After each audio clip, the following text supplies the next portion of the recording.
everybody. This is Michael Coleman delivering my report for Italian culture. I'm going to be doing it on Leonardo da Vinci, the art of Leonardo da Vinci. Okay, just the Mona Lisa. The reason being Leonardo da Vinci has just shy of a cajillion different inventions, scientific progresses, arts, literature, and all those other things that are out there. So trying to focus and encompass all of them in one particular sitting is, I want to say, impossible. First, just to give you a little bit of background, the Mona Lisa took Leonardo 4 years to begin painting before he gave up. After that, he traveled to France on commission for doing another project for King Louis IV.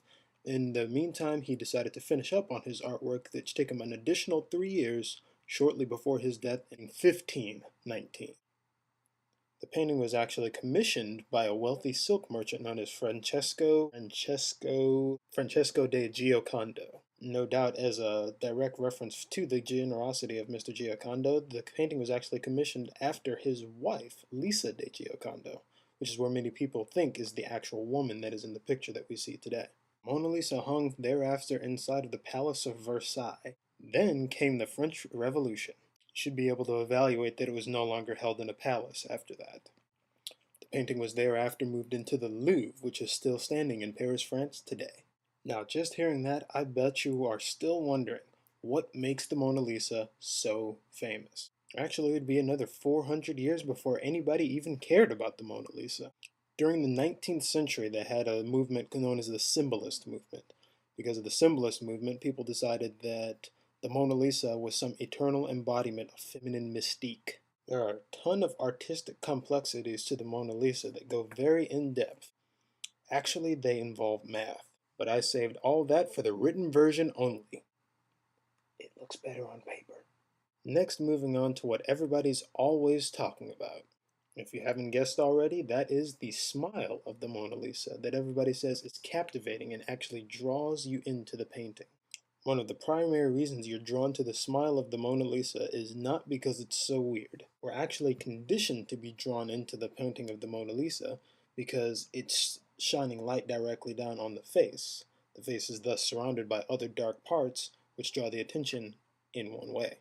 Because the human eye, not unlike a moth to a flame, is drawn directly to light. Also, there's this huge debate on whether the Mona Lisa looks really happy or whether it's just some darker obligatory smile. And being required to fill 3 pages on this particular subject, I decided it would be a good time to take a look at why the Mona Lisa's smile is actually so mysterious.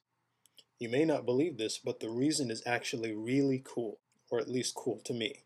To answer your earlier question on whether she's smiling cheerfully or whether she has a more somber smile, the answer is you're both right no matter what choice you picked. How is it possible that two people are right? Obviously, I must be right, therefore someone else is wrong. This, my friends, is the classic case of the optical illusion. You're focusing on the smile of the Mona Lisa. She seems to have a much more obligatory smile on, let alone very cheery at all. And for those of you who are asking whether she's smiling cheerfully, it's not because she's laughing because she can cover up bad teeth either. If you focus on the eyes of the Mona Lisa and look directly at the eyes instead of the mouth, you'll notice that it appears she has a much more cheerful smile on. The reason for this is the Mona Lisa has an optical illusion that relies directly on our peripheral vision. The reason being, there's shading if you notice on the top of the Mona Lisa's mouth. The shading is almost invisible if you're focusing anywhere else on the picture, but if you focus on the eyes, this blurs due to our peripheral vision when your focal point is at the eyes instead of at the mouth. Because of that, the shading lends itself upward. When the shading is lent upward, then it makes it appear that the corners of her mouth are higher, and therefore she has a cheerier smile. For those of you who said that this doesn't really matter, I would have to agree. Another neat little idiosyncrasy that you'll notice on the Mona Lisa painting is that she's standing in front of an imaginary background.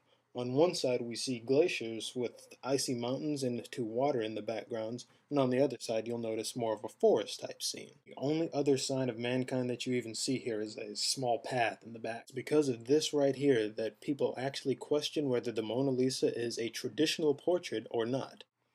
The Mona Lisa painting currently hangs in the Louvre in Paris, France, where it was originally hung after being taken out of the palace after the French Revolution. Earlier, there was a woman who allegedly sprayed red paint at the Mona Lisa when it was hanging on display in Tokyo due to an angry issue with the policies of the museum. Also, a Russian woman visiting the Louvre in her rage of being denied French citizenship threw a coffee mug at the Mona Lisa. You gotta watch out for those coffee mugs.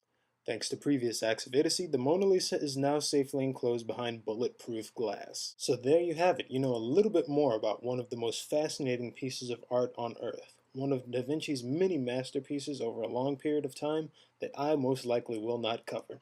Until the next time I decide to do something like this is goodbye.